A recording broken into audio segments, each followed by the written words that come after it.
창세기 49장은 죽음을 앞두고 12명의 아들들에게 하는 야곱의 마지막 축복을 다루고 있습니다. 이미 두 번에 걸쳐서 우리가 확인한 것처럼 이 야곱의 마지막 축복은 단순한 유언적인 성격만 있는 것이 아니죠. 이스라엘 12지파의 운명과 그들의 성격을 담고 있는 예언적 축복이기도 합니다. 하나님은 언약의 대표인 야곱을 통해서 이스라엘의 12지파가 되고 장차 신약 교회의 조상이 되는 이 12아들에게 이 예언의 말씀을 주셔서 오고 오는 모든 시대에 하나님의 백성들이 무엇을 조심해야 되고 또 무엇을 사모해야 하는지를 일러주고 계십니다. 야곱의 마지막 축복에서 가장 중요한 인물은 3명입니다. 루벤과 유다와 요셉이에요. 각자 장자이죠. 그래서 이 중요한 3명의 인물을 향한 축복이 가장 분량도 많고 내용도 풍성합니다. 루벤은 육적인 장자죠.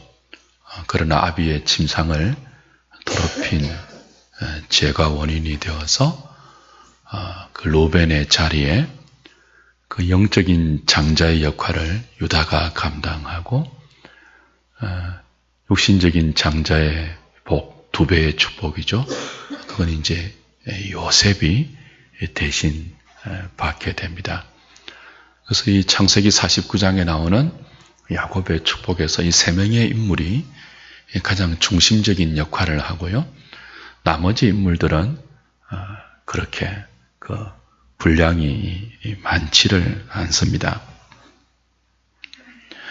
우리 생각에는 하나님이 이왕 복을 주실 때, 야곱을 통해서 예언적인 축복을 주실 때 모두 유다 같고 요셉 같이 그런 좋은 내용으로만 축복해 주시면 참 좋을 건데, 우리가 확인하는 것처럼 야곱의 마지막 축복은 그렇지 않습니다. 특별히 로벤과 시몬과 레위는 거의 저주에 가까운 축복을 받았죠. 그리고 오늘 본문에 나오는 6 형제 스불론, 이사갈, 단, 갓, 아셀, 납달리에 관한 축복은 굉장히 어렵습니다. 추상적이고 동물에 빗대어서 은유적이고 그리고 함축적인 내용들로 구성되어 있습니다. 성경 자체에 6명에 대한 정보도 많지 않고요. 기록도 많지 않기 때문에, 그리고 오늘 본문에서 하나님이 야곱을 통해서 6지파에 관한 예언적 축복을 하실 때도 그 분량이 많지 않습니다. 그래서 이 정확한 의미가 무엇인지 이해하기가 쉽지 않습니다. 일전에 말씀드린 것처럼 창세기에 관련된 책을 제가 몇십 권 갖고 있습니다. 거의 한 30권 정도 갖고 있는데 오늘 이 설교를 위해서 거의 그 30권 전부를 다 보았습니다. 다 보았는데 딱히 와닿는 그 내용들이 없어요. 그 강해서를 보면 거의 대부분 한 사람을 제외하고는 이 본문 자체를 아예 다루지 않았습니다. 그만큼 설교할 거리가 없다는 거죠. 내용도 파악하기가 쉽지 않고요. 주석서도 여러 권 다 꼼꼼히 살펴보았는데 간단한 지리적인 설명과 지파의 이름의 의미 정도만 나열되어 있고 별다른 주석이나 영적인 의미는 조금도 부원되지 않았습니다. 그래서 저도 처음에는 이 부분을 뛰어넘으려고 했습니다. 바로 요셉으로, 요셉은 참 할 이야기가 많지 않습니까? 요셉으로 바로 뛰어넘으려고 했는데 제가 누굽니까? 소심한 A형 아닙니까? 그래서 뛰어넘지를 못했어요. 결국은 뛰어넘지를 못하고 오늘 설교를 하게 되는데 자신은 없습니다. 하나님께서 저와 여러분에게 피차 은혜를 주시기를 바라고 있습니다. 이해한 만큼만, 깨달은 만큼만 말씀을 전하고, 그러면서도 하나님께서 우리를 불쌍히 보셔서 피차에 하나님의 은혜를 경험할 수 있는 저녁이 되면 좋겠습니다. 우선은 스불론을 향한 축복이죠. 하나님은 스불론 지파가 해변에 거할 것이다 그랬습니다. 오늘 13절에 보면 스불론은 해변에 거주하리니 그곳은 뱀에는 해변이라 그랬죠.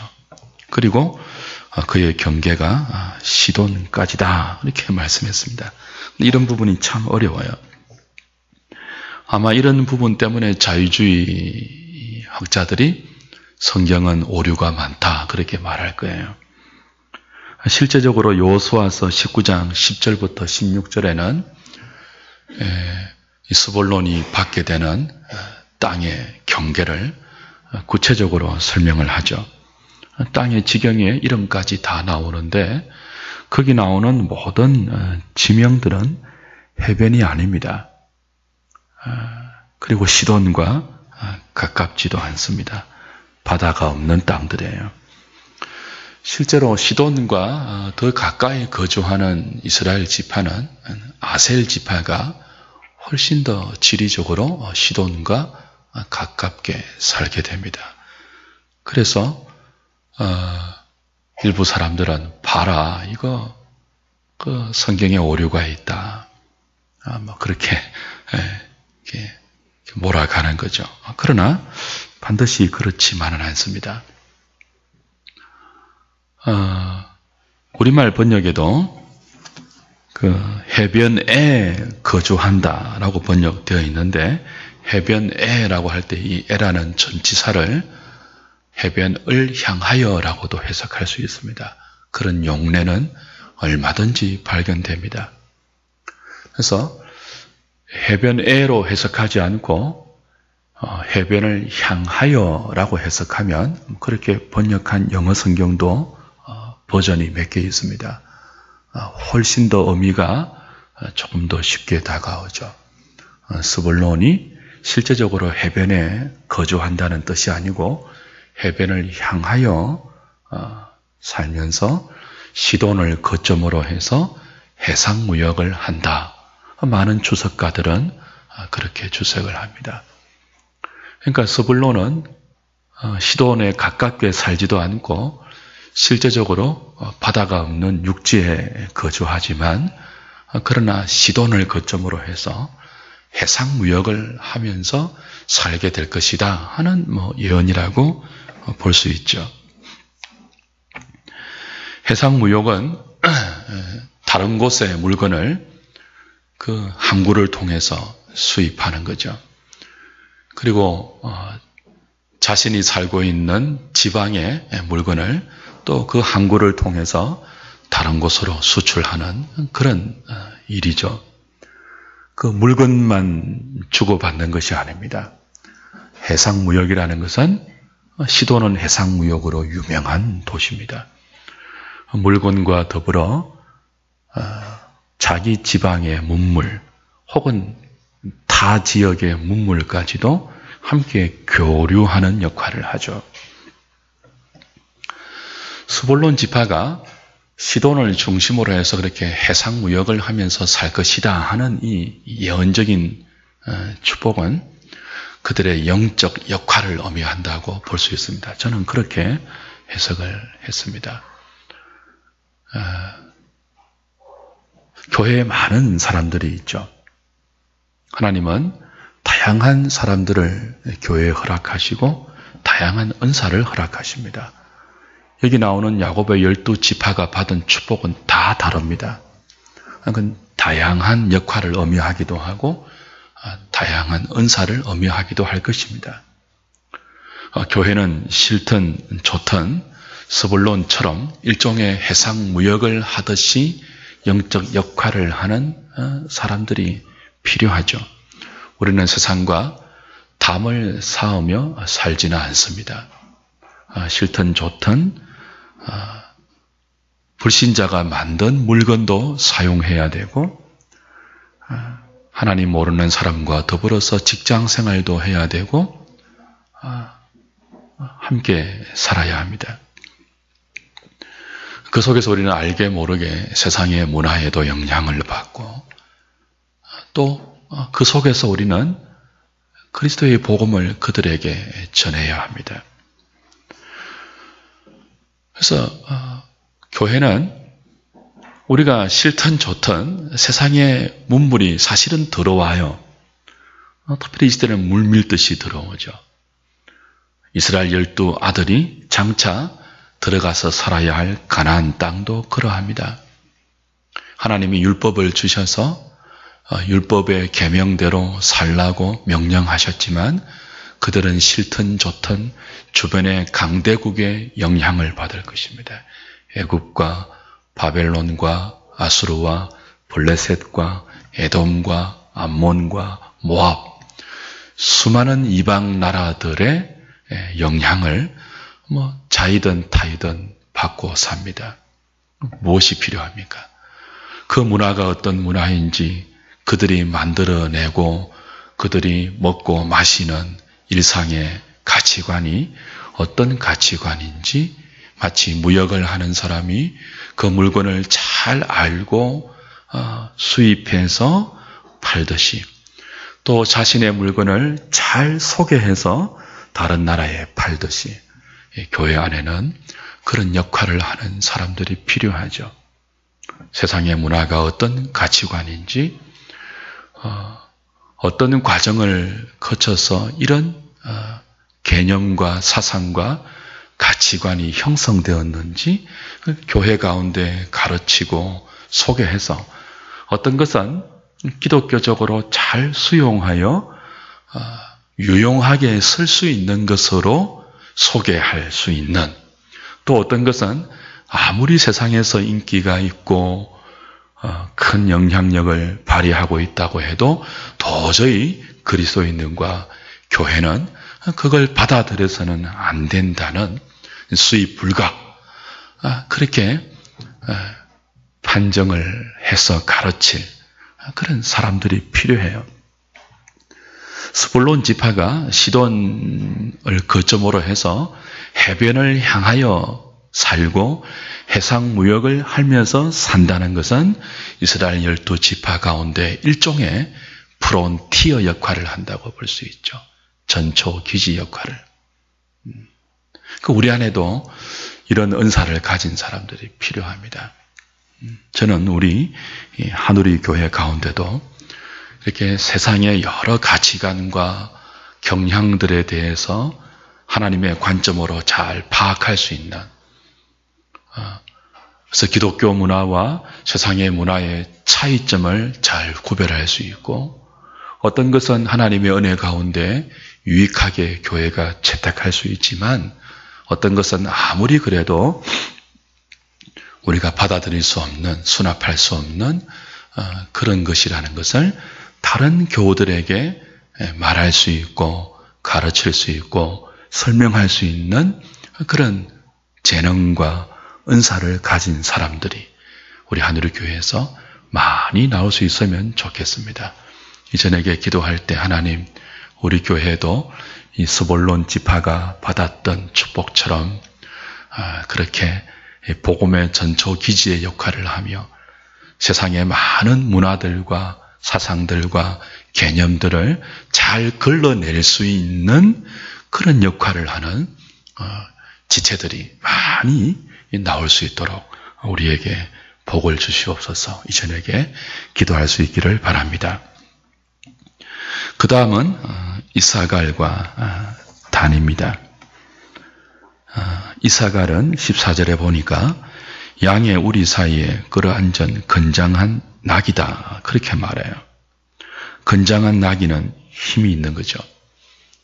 그런데도 양의 우리 사이에 꿇어 앉아 있다고 했습니다. 힘이 있는데 그 힘을 사용하지 않고 자신과 어울리지 않는, 자신보다 훨씬 더 힘이 없는 양의 우리 사이에 꿇어 앉아 있습니다.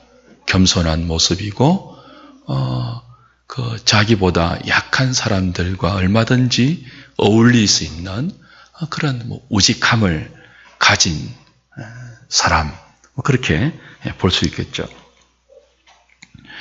그러나 반면에 이사가는 또 나쁜 면도 있습니다. 그는 쉴 곳을 보고 좋게 여기죠. 15절에 토지를 보고 아름답게 여깁니다. 쉬는 것을 좋아한다는 그런 뜻입니다. 누구나 인생은 쉼을 좋아합니다. 쉬는 것을 좋아하지 않는 사람 어디 있겠습니까? 그러나 이 이사가는 특별히 더 쉬는 것을 좋아한다는 그런 의미입니다. 토지를 아름답게 여깁니다. 쉬기를 좋아하고 놀기를 좋아하는 게으른 면도 있다는 거죠.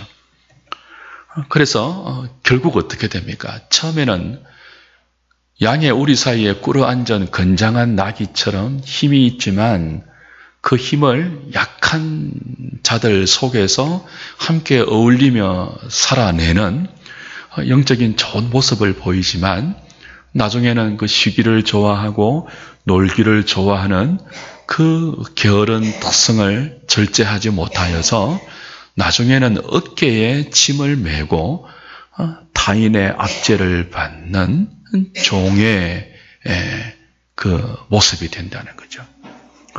처음에는 굉장히 좋은 역할과 좋은 영적인 모습을 보이지만 갈수록 좋지 않는 그런 경우라고 볼 수 있습니다. 경계해야 될 그런 모습이죠.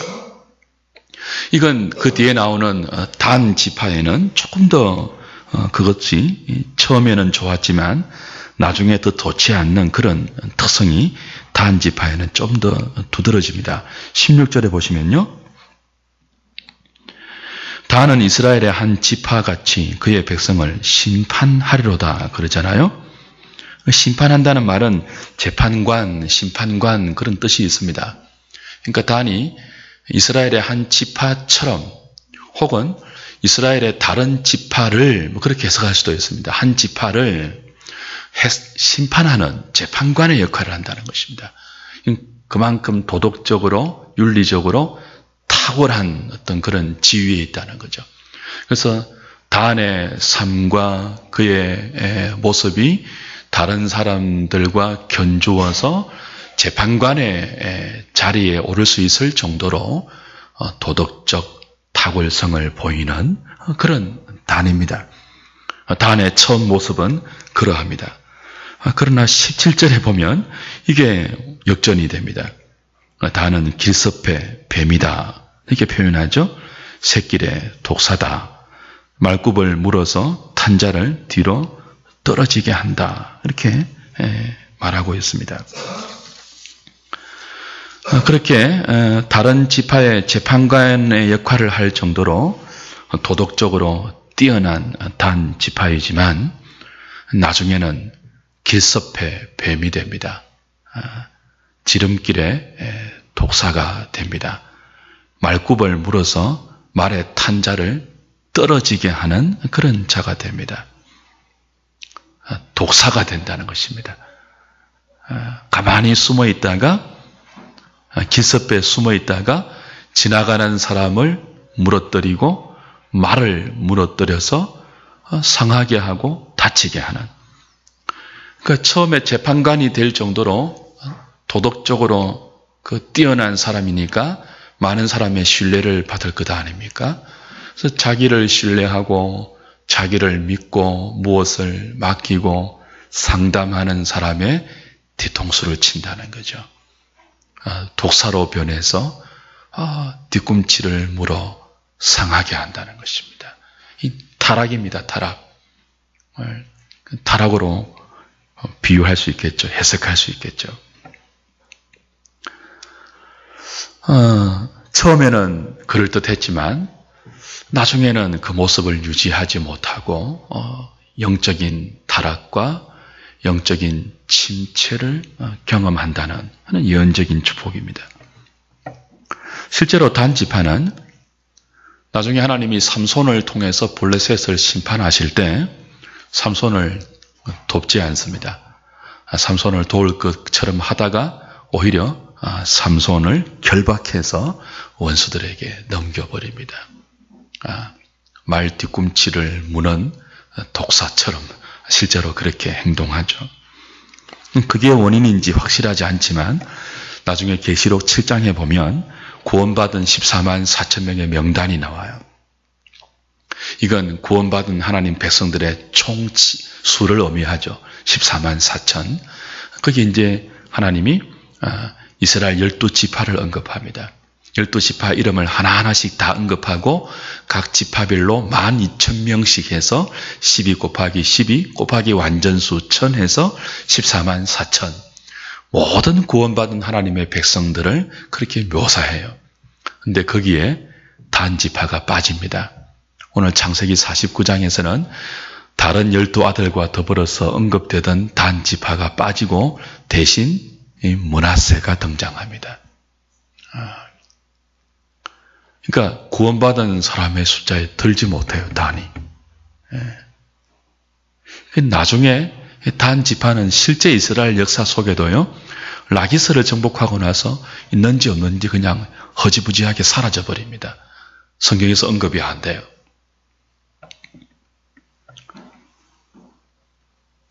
왜 이렇게 다른 지파를 심판할 정도로 탁월한 윤리와 도덕적인 모습을 보였던 단 지파가 마지막에 이렇게 됩니까?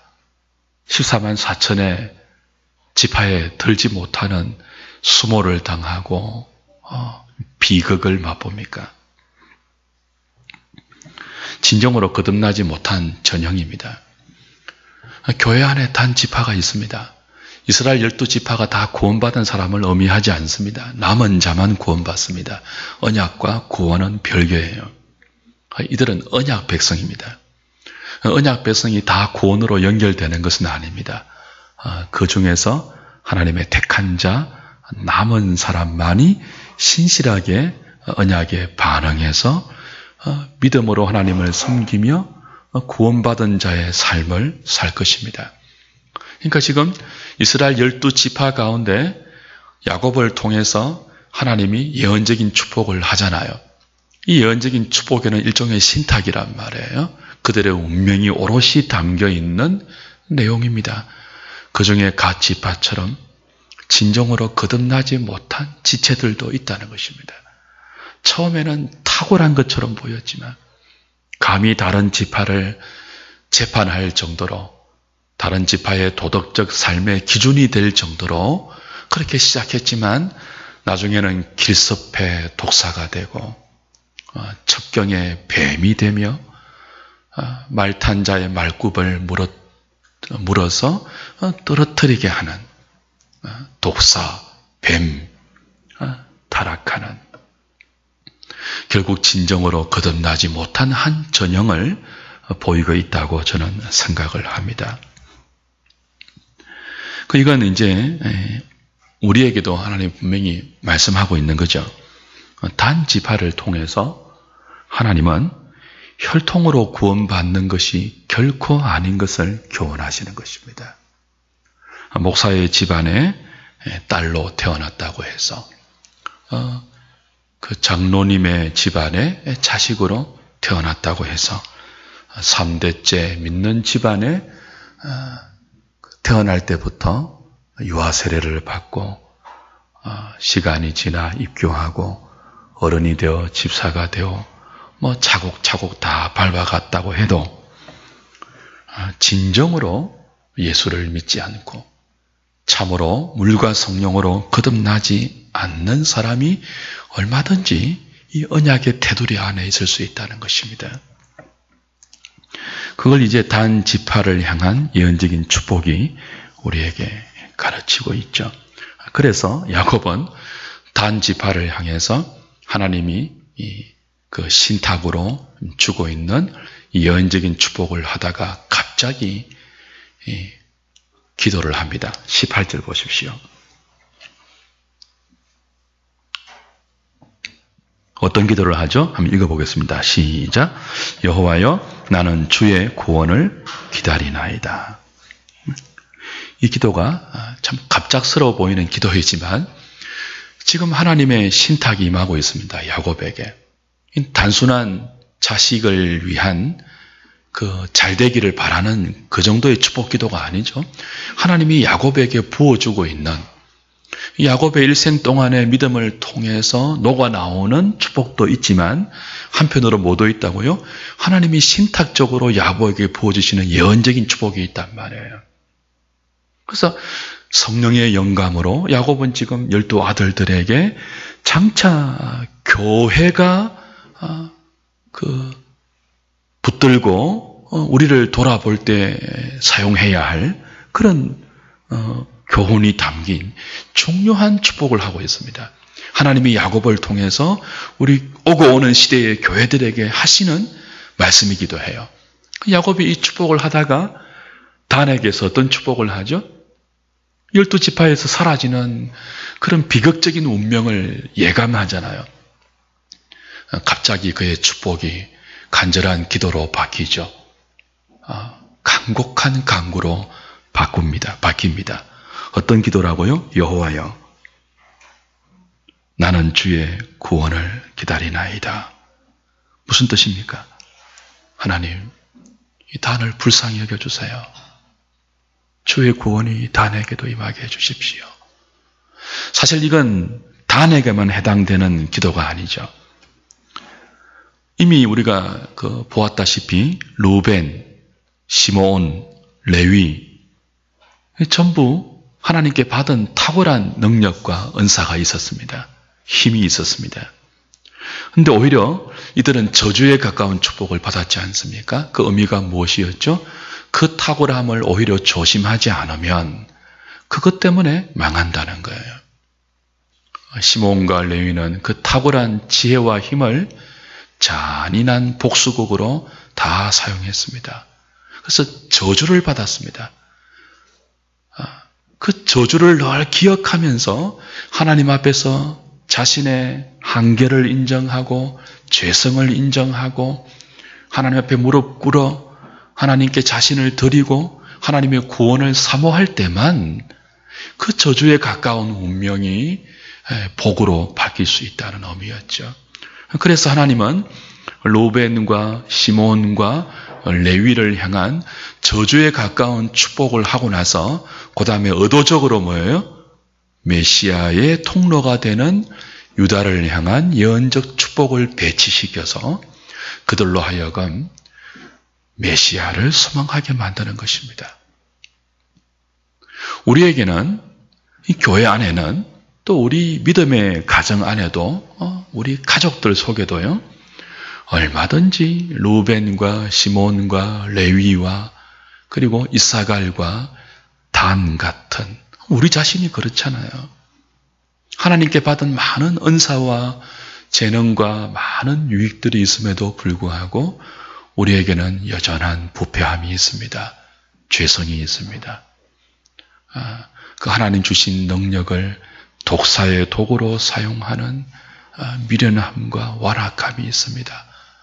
그냥 그대로 살아간다면 우리는 구원이 요원한 사람들입니다. 우리에게는 우리를 움켜잡고 우리를 붙들고 있는 죄와 사망을 찢으시고 우리를 구원하실 사자 새끼 같은 유다의 지파로 오시는, 그래서 우리를 그분의 홀과 지팡으로 통치하시는 메시아가 필요합니다. 동시에 무엇이 필요합니까? 단과 이사가를 향한 예언을 하면서 갑자기 기도로 바뀌는 야곱의 간절한 기도가 필요해요. 여호와여, 여호와여, 주의 구원을 내가 기다립니다. 이 자식이잖아요. 자식도 어쩔 수 없는 것이 구원입니다. 믿음입니다. 부모가 아무리 원하고 목회자가 아무리 원해도 사람의 힘으로 어쩔 수 없는 것이 사람의 영혼과 마음과 구원과 믿음이에요.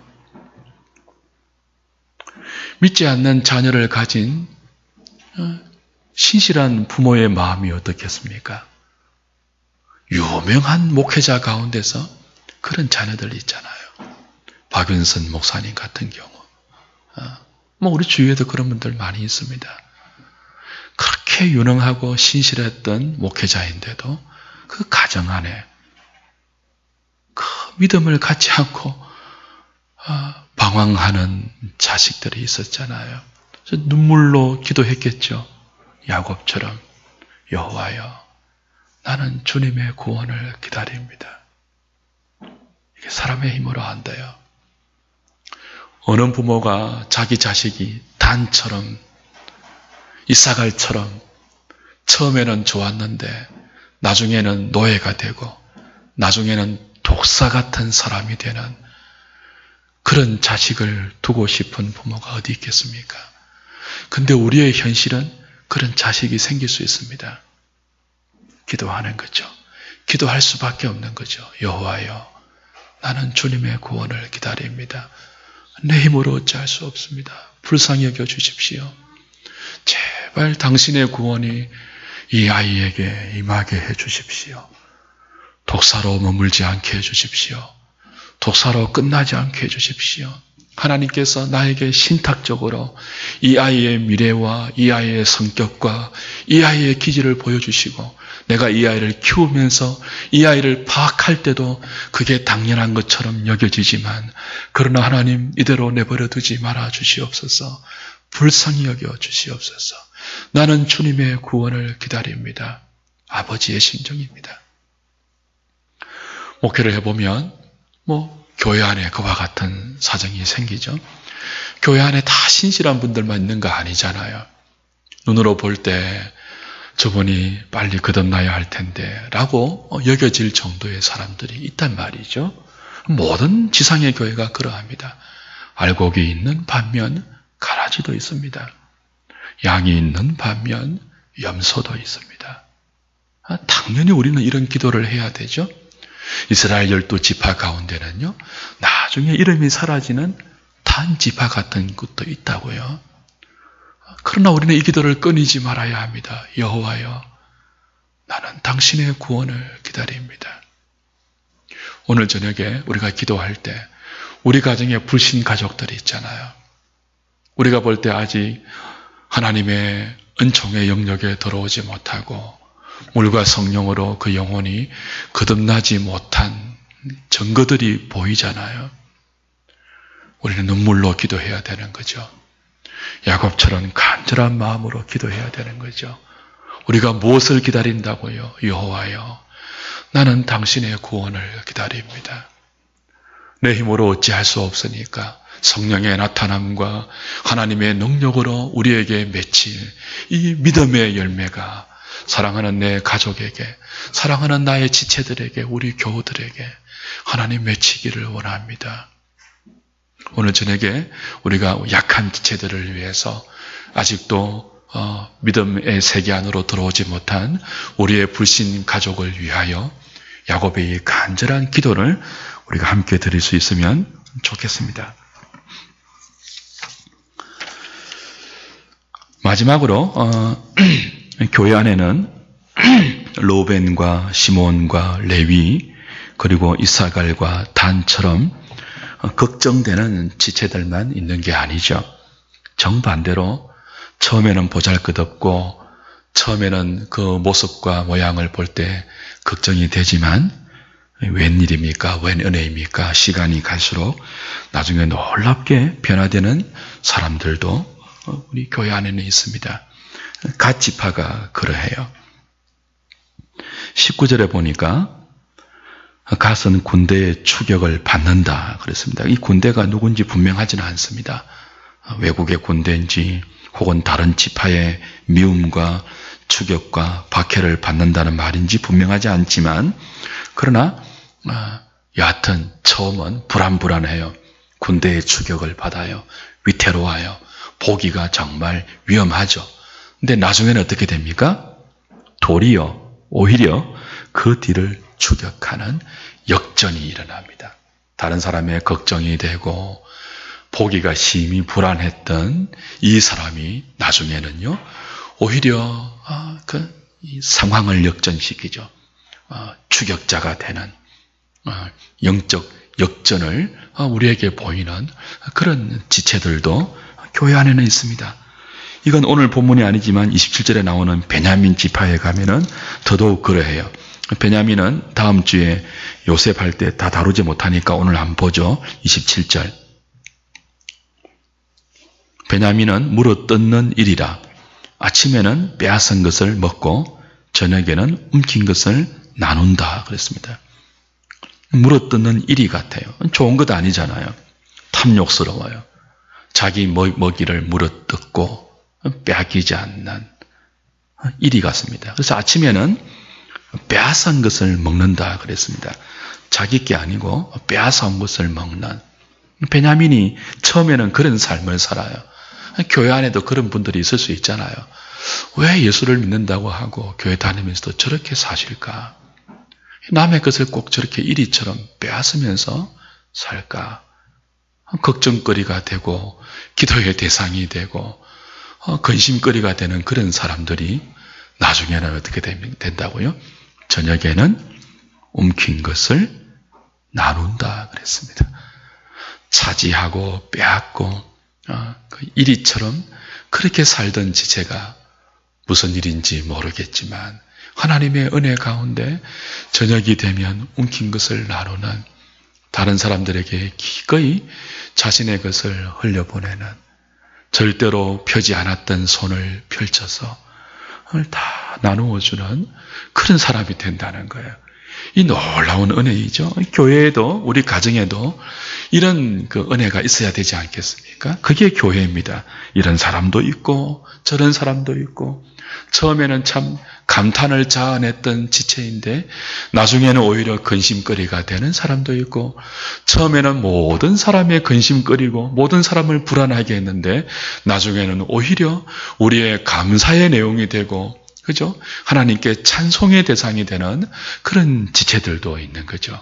그게 야곱의 12 아들들이 말하는, 이스라엘의 12지파가 우리에게 보이는 장차 신약교회의 원형이 되는